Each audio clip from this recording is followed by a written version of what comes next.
Welcome to another edition of Mondays on Montlake. I am your host, Mike Flaunt, and we are back, folks, after a wild and crazy week. Was at practice, was at one practice this week and the scrimmage, and we're gonna get into all of that. But first, please go hit the like, subscribe button.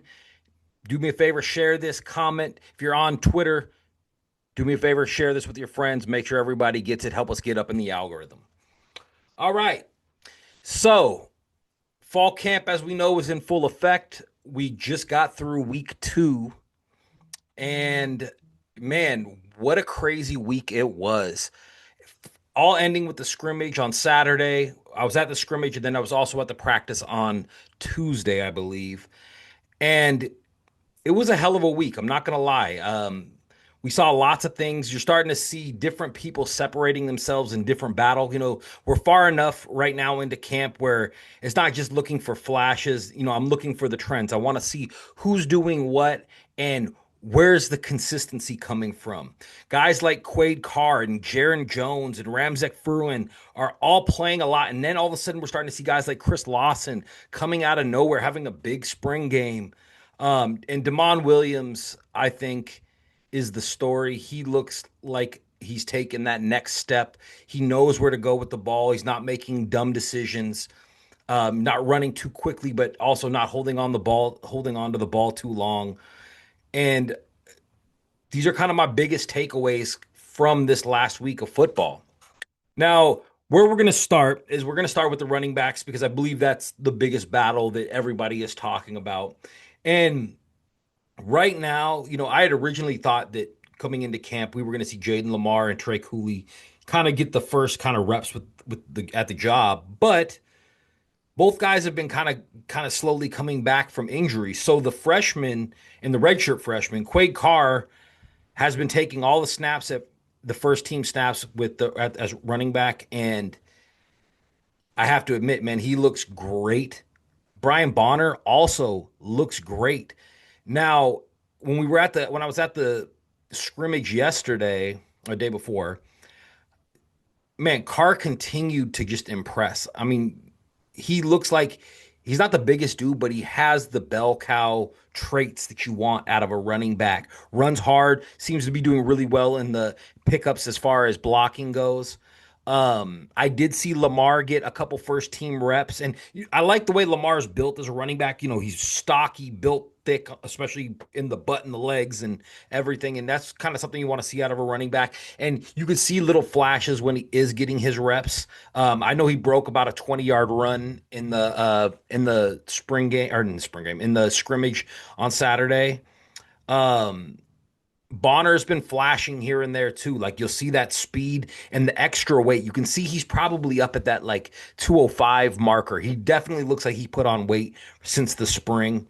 Um, I know if I was to pick it today and the starters were going to be playing this Sunday coming up, I think Quaid Carr is probably your starter as of today, and it's the 17th of August. So if that's how it looks right now, I'm very curious to see how Lamar kind of puts it on as we get closer and closer to the Wazoo game. But right now, I think your guy is Carr, and he looks like he's doing a good job at holding on to the job. He's making a serious push for RB1. All right, moving on. The next thing, which I think is the second most important thing, and you could maybe say it might be tied for the first, is what Damon Williams is doing and the chemistry he's building with his wide receivers. Damon and Rashid Williams, Damon and Desmond Roebuck, I think are looking really, really good together. I think that you're starting to see him find he. I think Desmond Roebuck was his safety net last year, and I think Rashid Williams is an additional safety net this year. And I found him really leaning on him, especially during the scrimmage on Saturday. I also wanted to know, I noticed him starting to really build a rapport with Baron Naone. Baron Naone's looking really good at that tight end too.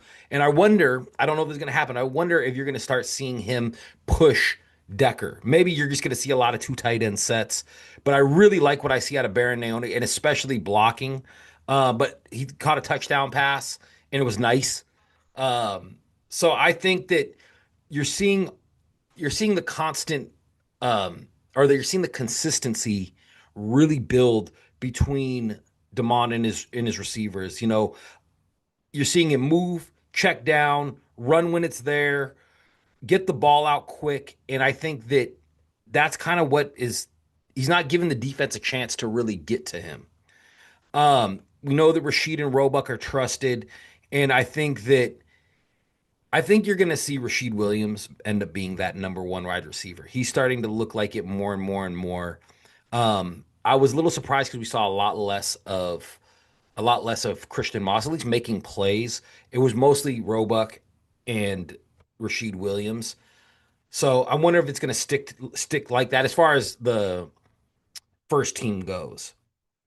Now, one of the guys, we're going to look on the other side of the ball real quick. One of the guys that really flashed, especially this week and in the scrimmage, and I think it's because Dylan Robinson's been out with an injury. I mean, he was suited up, but he wasn't playing at all. And Carnley has been he was kind of in and out during the week. He played during the scrimmage, but the guy that's really been kind of stepping up and really kind of looking like he wants to take that CB3 spot is Jeron Jones, the freshman. Um, you know, on the ninth at practice, he had a nice interception in the end zone. He was getting first team reps while I was at practice this week. And then I saw some nice, impressive pass breakups, and he's got a dog to him. He really wants to play. He's physical and aggressive with the receivers he's going up against. And, he likes to chirp. He doesn't take nothing off of nobody. And I think we need to just stop talking about him as just being an impressive freshman because I think he's going to put himself into the rotation at corner. Um, I saw it was Carnley Jones and Rashawn Clark were kind of the first team nickel package, and it just it just looks good. And I think that if Dylan Robinson or Carnley or even Rashawn Clark miss any time, I would trust Jeron Jones really fitting into that spot. Another guy on the defense that continues to force the conversation, and you started noticing it by him getting most of the first team reps at edge, and that's Ramzak Fruean. Um, he looks really fluid dropping into coverage. I was watching him during drills earlier this week, and when you're watching the edge players drop into coverage, he looks so fluid. He looks like he's done that before. Him battling with Cody Green, man, especially during the scrimmage, it was just fun to watch because you saw good on good go, and that's really really great. And I think seeing all the reps he's getting with the first team at edge makes me think that the coaching staff is really believing in what he's bringing to the table, and he's going to be a guy they're going to be able to rely on. And he's not at 225 anymore. When Walters was talking in the press conference earlier this week, he was talking him being around that 235 mark. And if he floats at that 235, 240 mark, you're going to be able to see him do a lot. And when you're looking at the larger edge story and you're looking at who's there and the bodies that are there, you got Lane and Ward, even though Ward has been kind of in and out, it looks like he's still dealing with some sort of injuries. Lane is very solid, but you don't see him get a ton of pressure as a pass rusher. Deuce Davis, on the other hand, he looked great in the scrimmage. He got a ton of pressure rushing the passer, but he was playing with the second team. The whole game he played with the second team. I can't recall him getting any reps with the first team in the scrimmage, and I was very surprised at that. And so if that's the case, then somebody like Ramzak, who is getting all that love right now, you might end up seeing him slide in and take that first team spot at edge. Um, One of the other things I'm starting to notice is that maybe I underestimated or underrated the Washington defensive line because they looked pretty damn good. I had them at number five on my list of things that I was worried. They were kind of right there in the middle. Elenius Davis continues to show this ridiculous strength that you want to see from a defensive tackle, and he looks like the anchor and the leader. And he's going to be one of those guys that probably is on the field the whole game. I keep noticing DCB, Derek Coleman Bruce, getting pushed from the inside, and he was playing with the ones a bunch of the scrimmage. Um, Also guys like Deshaun Watts, Omar Khan getting some reps with the first team, and Darren Connolly all looking really, really good. And you're starting to see them guys all get some push and get some real playing time. And that rotation that you're seeing with the ones, I think is starting to stand out. And then even as I was watching the twos, with the twos, they slid Victor Sanchez Hernandez into D tackle, and they were had him and Devin Hyde on the same side. They were running against the twos, but man, they were getting a lot of pressure and a lot of push during the scrimmage, and I really liked that line or like that side of the line. There was also a line that they put together on the twos that got a lot of pressure. That was a line of J.D. Hill playing edge, Ti and Omar Khan with Deuce Davis on the other side. And they did really well against that second team offensive line. And I'm wondering how they're going to look as they roll into the season. I think what you're going to end up seeing is just a big rotation. You're probably going to see 4 to 6 guys on the edge playing in and out. I saw Logan George get some reps with the ones as well at edge.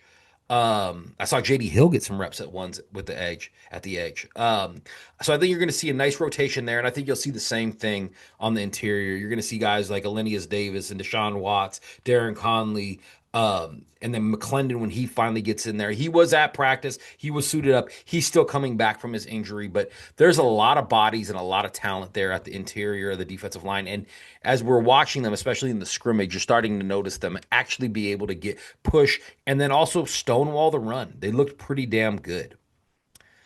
All right, flipping back to the offense, one of the guys from this past week, and especially in the scrimmage that really stood out to me was Chris Lawson. Now, we know Chris Lawson's got that pedigree. He was a high 4-star last year. He played sparingly last year and did well when he played. This year, he kind of was quiet during the spring. Well, he played some, but it felt like he was dealing with little injuries, and there was other guys who were shining more than him. This past week, and especially in the scrimmage, he was playing with the number twos, but he was making plays, whether it was Dash at quarterback, Keeney, Brown, all them guys, he was making plays. He had a 25-yard gain from Brown at the scrimmage.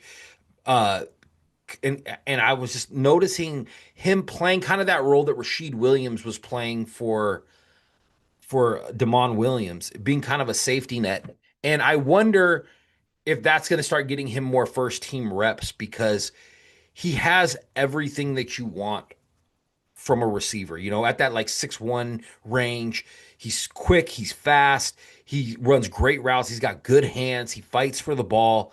I really like what I'm seeing, even though when you're looking at the starting rotation that you're going to see with that third wide receiver when they do multiple wide receiver sets, I know you're going to still see Christian Moss because he still looked good, even though I didn't see him make a ton of plays during the scrimmage. He still looked good in practice, and he's getting those reps with the one. And he's getting more and more confident with Damon Williams. And then another guy that kind of came out and made a nice little play with the twos was Mason James. He had a nice little touchdown, and I'm starting to like what he brings. And I could see them really needing his breakaway speed because I don't know how many of the guys that we have in that top three really have that sub 4.4 kind of speed, and Mason might be one of those guys that has that. You know, my question at the beginning was, is the wide receiver three actually more open than we thought? And we knew this was going to have to go through all fall before we figured it out. And I think Lawson is making a push. I don't know if he's going to get it because I think they really like Moss's size, but I could see him pushing for reps and getting more of those as the season goes in. I think another kind of standout thing that we've seen throughout the fall camp, but especially in the scrimmage, is Washington's young defenders are coming fast. There's a whole bunch of them, and they're fighting for playing time. Whether it's Jeron Jones, Ramzak Fruean, Derek Coleman, Brusa, Donovan Robinson was getting reps with the ones. That's because ZRS and Buddha were both, or ZRS and Manu were both kind of banged up and didn't play in the scrimmage. And he got some reps with the ones. He did struggle a little bit, but he also played well. Um, Devin Hyde creating pressure. Victor Sanchez Hernandez all of a sudden looking like D tackle might be his place. Gavin Day, man, still making plays after play after play. Um, the youth movement on this team is real, and they're coming for these guys' positions because they want to play. They're not trying to wait. They want to get in there right now. And, one of the things that was interesting for me to watch as I watched, especially Donovan Robinson, um, his speed and his size look good. I had fun watching him get some reps with the ones, and you saw his struggles. Out of position in a couple plays, overrunning some plays, but the physical gifts and abilities are there. And when you get to see him actually in there making plays, I'm pretty excited. He did get beat on the touchdown pass to Baron Naone. But I think Naone's going to be hard to cover for a lot of linebackers. But I was excited to see him get some reps because I was really worried about him being so buried on the depth chart. And I think he kind of will be during the season. But as we saw last year, linebacker depth is going to be needed. I also saw Isaiah Tokyo make some nice plays against the twos. So don't keep him out of your mind as well. Um, Another thing that I noticed this week that kind of stuck out to me was Ryan Walters is really coaching the hell out of these guys. And you're seeing it you're seeing it a lot during practice. You're seeing it a lot when you're watching these guys and their readiness. But one of the things that I really love about great coaches is their ability to mentor. When I was at practice on the 13th, I noticed RDA coming off the field, frustrated, pissed off. He was walking off the field, and I watched Ryan Walters kind of run him down, put his arm around him, and take him for a walk around the field in the main stadium because they were out on the practice field when he walked off. And that impresses me because instead of sending an assistant, sending somebody else, he's taking care of it himself. He knows RDA's got this talent, and when you watch RDA, he's got legit.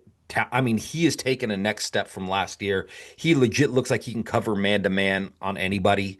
Um, and I really liked what I saw from him. So to see a guy like Walters, who's the defensive coordinator, he's not a position coach, go there, make sure that this guy reined in, make sure that RDA knew his that he matters, and then bring him back, and then watch RDA produce, watch him get out on the field and play. Walters is a leader of men, and that's very, very important, especially when you're leading a defense in the Big Ten. Um, I saw some of the fun stuff that we saw with the safeties during the scrimmage was some really cool three safety sets. The one that I really liked the most was McLaughlin, RDA, and Raheem Wright. I thought they looked really, really good together. I would like to see Gavin Day in that three set. I'd like to see, Wright kind of come in and out. He plays a little bit more of a nickel, where I think Gavin Day is a little bit more of a true safety. I think him and McLaughlin are very similar kind of players as far as where they would be playing, like up in the box. Um, and it's fun I'm very curious to see how he uses them, especially like in the blitzing game. They're just like little missiles coming from the deep secondary, and I'm very excited to see what he brings with those three safety sets. Um, a few things that were under the radar, but that I've been keeping my eye on, and it's been kind of interesting to watch. The first one is Colt Dietrich. Now, Colt Dietrich is so much more versatile than I ever knew. Like, I know he had a lot of snaps coming in. I know he was practicing it, snapping the ball in the spring, but he's been taking all the reps in live competition at center since Landon Hatchett's been out. And I thought he looks good. For a guy his first time snapping the ball, that was very, very surprising to me. And I was very, very happy with what I saw from him. And I think he's going to provide a layer of depth that is going to be amazing going into the season. And I think you'll see him rotating in at a bunch of different positions. And if somebody does go down, I think he could step in and start, and we won't lose. We won't skip a beat. I think we'll be great. Another offensive lineman that surprised me, especially for where he was playing at. So during the scrimmage, um, Champ Talea, I think he got a little banged up. I know it's nothing serious, but I know he stepped out I think it was the last drive or two with the ones at right guard. And the guy that stepped into him was Swane Faasolo. And I thought Fa Solo played way better at guard than he does at tackle. And I wonder if that's going to be something that you see more of because I didn't really like how he's played at tackle at all since he's been on the roster. I don't think left tackle specifically is his position, even though he's got the 6'8" build and the 320-pound frame. He just doesn't seem to have the feet to be a tackle, but he might have the feet to be a guard. And if that's the case, he's got a lot of snaps under his belt at the Big Ten level. And if he can be a really good backup guard, an interior player, I think that could really benefit the team a lot more than trying to run him out there at tackle. Um, Another guy that kind of flew under the radar and made some nice plays. I thought had some really nice touch on a couple of plays was the backup quarterback Elijah Brown. He had a 25-yard pass to Lawson and then another one to Trez Davis on the scrimmage, and I thought the touch looked really nice. I think he's still kind of grasping everything in the offense, but when he's in there, his command is good. And I thought for working with the second team offensive line, which is definitely not as good as the first team offensive line, I thought he had good control and had looked nice on a couple passes. Um, we also saw what the punt returning game is going to look like. Rashawn Clark was your first guy returning punts. Then it was Desmond Roebuck, Elijah Durr, Ramons Adams, and then Mason James. And I think all those guys kind of look decent. They look better than the guys last year trying to receive punts. And so we'll see how that plays out during the season. I think Rashawn Clark is going to be your guy, though, that gets the first crack at it. In the punting game, both Luke Dunn and Hunter Green were booming punts. They look so much better than what we saw last year. And I'm very, very excited to see what they're going to bring to the table. I don't know which one's going to get the first team reps or not because they were both going back and forth. Dunn was going first and Hunter Green was going second, even though I thought Green was kicking a little bit harder, but they both look like they're going to be good in the punt game. And last year, we were kind of bad on special teams. So having a punter that can get the job done is going to matter. And I think they've addressed that. And I think we're going to be able to do a lot better. And the thing, I want to talk about my five biggest movers in camp. The guys that I think are pushing the hardest right now to get reps and to push whoever the incumbents or the starters are for playing time. Now, we'll start from five and go to one. Five, I think, has to be Chris Lawson right now. I think Chris Lawson is really starting to come on as we're starting to move into the season. I think there's a lot of fanfare behind him being what he was as a recruit for us, and that he does have reps under his belt. I think that's number five. Number four is Deuce Davis. I'm concerned with our pass rush, and though Ramzak was on the first team, I haven't seen a lot of push from anybody else. And so we're going to need somebody that can really rush the passer. And I know Deuce Davis can do that. So he's going to be my number four. Number three is Ramzak Fruean. I don't know if anybody had penciled him in as the starter going into fall camp. I know they talked about him pushing for time.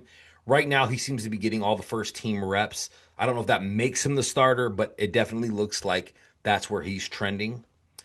Number two is Jeron Jones. Like I said, conspicuous play.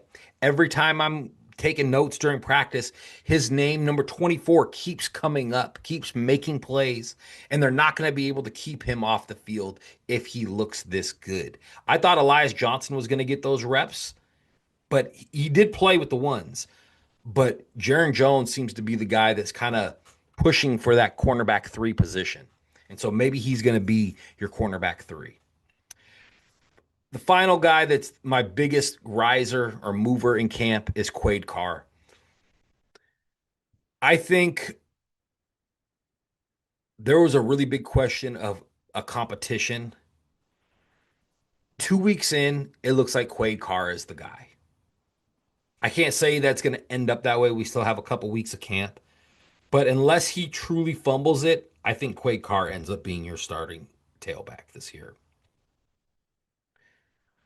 All right, you guys. Now, if you guys have any questions or you're curious and want to know something for next week's episode, leave a comment or even DM me. Let me know what you guys want to know.